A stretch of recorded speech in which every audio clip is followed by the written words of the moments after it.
We got two fresh job reports out this week, both saying the American labor market is dropping like a rock. Yields are dropping, and why are they dropping? Because JOLTS disappointed, expecting a number around 9.5 million, 8,827,000. That is the smallest JOLTS job openings since March of 2021. It was so bad, in fact, that Bloomberg headlined their article, quote, "Good news for the Fed as job market cools." Not a joke. First up, job openings. They dropped by a massive 750,000 on the month, which was a comical sevenfold miss to Wall Street expectations. That's the third biggest miss on record, and it brings the 3-month drop in job openings to 1.5 million lost. That is the worst on record outside the COVID lockdowns.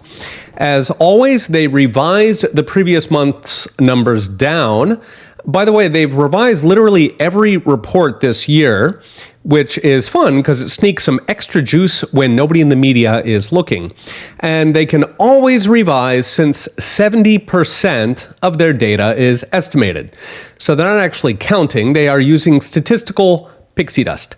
July hires also plunged, though not as bad as openings, with hires down a couple 100,000 on the month, making for a drop of 458,000 hires over the past 2 months. That is the biggest drop in hires since COVID and knocks hires below the pre-pandemic number. In other words, we have now canceled out the entire COVID labor shortage in terms of hires.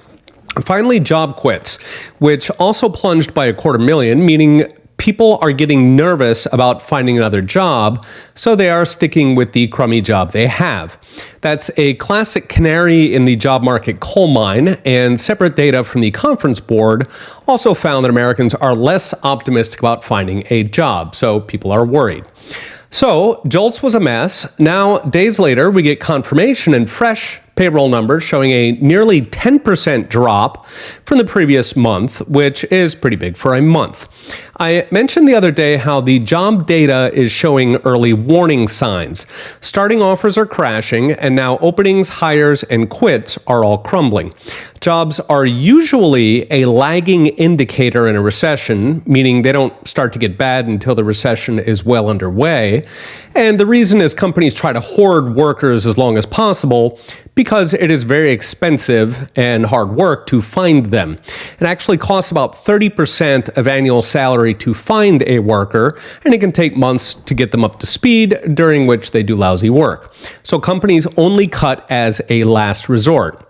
Now, this is especially true after the traumatic labor shortages of 2021 that had small business CEOs spending their weekends on the assembly line. So it is very odd to see this kind of damage this early. It could be innocent normalization of an artificially tight post-COVID labor market, but 750,000 in a month is pretty big. So what is next? The job carnage is warming the Fed's cockles. It's good news, if you will, because the Fed hopes workers take one for the team, that they lose their job or cut their wages to clean up the inflation that Jerome Powell dumped on America's living room carpet.